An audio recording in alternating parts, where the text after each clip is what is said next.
안녕하세요. 민돌군입니다. 대부분의 사람들이 근로소득으로 생활을 하고 있는데요. 월급을 받아서 하고 싶은 것들을 하면서 다 사용해버리는 분들도 계실 테지만 많은 분들이 미래를 위해 어느 정도 남겨두고 저축을 합니다. 3천만 원, 1억 원 등 목표를 세우고 저축을 하다 보면 목표 금액은 만들어졌지만 그 돈으로 집을 사기도 애매하고 무엇 때문에 저축을 하는지 알 수 없게 되어 목표를 잃기 쉽습니다. 이런 분들을 위해 저축과 투자에 관한 이야기를 해볼까 합니다. 내가 이렇게 아껴서 얼마나 잘 살려고 이러는지, 열심히 모아봐야 집 한 채 못 사는데 모아서 뭐 하는지, 지금부터 천천히 이야기해 보겠습니다. 우선 근본적으로 저축을 왜 하는지에 대해 생각해 봅시다. 많은 이유들이 있겠지만 간단히 요약하면 미래를 대비하기 위해라고 생각합니다. 이러한 이유로 사회초년생부터 열심히 저축을 하게 되는데 얼마 안 가 결혼이나 직장만 같은 큰 이벤트가 닥치게 되고 1억 가지고 있는 사람이 드문 것인 현실에서 대부분 빚으로 이벤트들을 해결해 나가는 게 일반적입니다. 이렇게 가구당 평균 부채가 1억 원에 육박하게 됩니다. 열심히 살다가 은퇴 시기가 된 우리나라의 노인들은 어떨까요? OECD 국가 중 한국의 65세 이상 노인 빈곤율은 50%에 육박합니다. 남들도 하니까 똑같이 옷도 사 입고 여행도 가고 차도 사고 하다 보면 여러분도 65세에 이르러서는 빈곤층이 된다는 이야기입니다. 언제 죽을지도 모르는데 65세까지 생각하면서 저축해야 해? 라고 반문하실 수도 있겠지만 확률적으로 갑자기 죽을 확률보다는 오래 살 확률이 높고 평균 수명은 갈수록 늘어나고 있습니다. 많은 사람들이 저축을 하지만 50%가 빈곤층인 이유는 뭘까요? 우리는 너무 근로소득에만 의존하고 있습니다. 30세부터 정상적인 근로소득을 얻는다고 가정하고 운이 좋아 정년까지 일한다고 해도 60세까지 30년 정도밖에 근로소득을 얻을 수 없습니다. 한국의 보통 사람이 월 468만 원을 벌어 245만 원을 쓴다는 통계가 있습니다. 남은 200만 원의 자금을 30년을 저축하면 7억 2천만 원 정도입니다. 국민연금도 있을 수 있겠지만 근로소득을 200만 원씩을 저축해야 죽을 때까지 최소한의 생활이 가능한 것입니다. 최소한의 생활을 하기 위해서라도 일단 저축은 꼭 해야 합니다. 이런 전제는 아주 낙관적인 것이고 30년을 회사를 못 다닐지도 모르고 혹은 200만 원씩 저축하는 것도 무리일지도 모릅니다. 가능하다 하더라도 평생을 일해야 합니다. 질병으로 일을 하지 못하게 되거나 저소득의 일자리밖에 얻지 못한다면 노인이 되기 전 이미 빈곤층이 될 수도 있습니다. 일하면서 생활할 수 있는 기간은 의외로 길지 않다는 이야기죠. 그렇기에 일을 못하기 전에 근로소득 이외의 소득원을 만들거나 혹은 평생 쓰고 남을 재산을 축적해 놓아야 합니다. 근로소득 이외의 소득은 크게 두 가지로 나뉘어지는데 자본소득과 사업소득으로 나눌 수 있습니다. 자본소득은 무엇인가 하면 내가 가진 자본을 이용하여 얻은 소득입니다.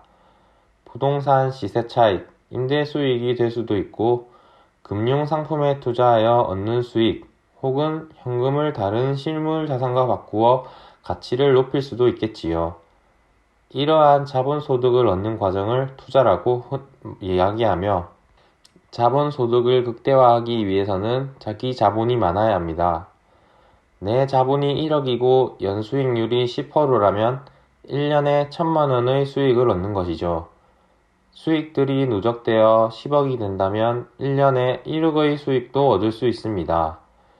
그러기 위해서는 자기 자본을 최대한 높여야 하고 많은 사람들이 말하는 1억이라는 목표를 가지고 저축을 하고 이후 투자로 자본소득을 얻는 것입니다. 물론 수익률이 마이너스가 될 수도 있습니다. 하지만 100% 현금만을 가지고 있다면 이미 자산은 마이너스로 가고 있습니다. 통화 가치는 갈수록 떨어지고 있고 이미 짜장면 값만 보아도 20년 사이에 2배 가까이 상승했습니다. 앞서 30년간 저축하면 7억 정도 자본이 모인다고 하였는데 이미 그 세월 동안 여러분의 자산 가치는 50% 이상 하락한 것입니다. 투자는 부자가 되려는 욕심으로 하는 것이 아닌 열심히 모은 자산의 가치를 지키는 데에 그 목적이 있습니다. 기본적인 투자는 모두가 하고 있는 예적금과 같이 생활화되어야 한다는 이야기입니다. 그리고 더 나아가 자본소득을 발생시켜 근로소득의 의존을 줄이고 자본소득으로만 생활할 수 있다면 경제적 자유를 누릴 수 있을 겁니다. 다음은 사업소득이 있는데요. 다들 아시다시피 사업에는 자본금이 필요합니다. 지금 회사를 차린다든지 가게를 차린다든지 하는 것을 생각해서 나랑은 관계없는 일이라고 생각하시나요? 평생 관계없는 일일 수도 있기에 이런 분들은 자본소득만을 노리시면 됩니다.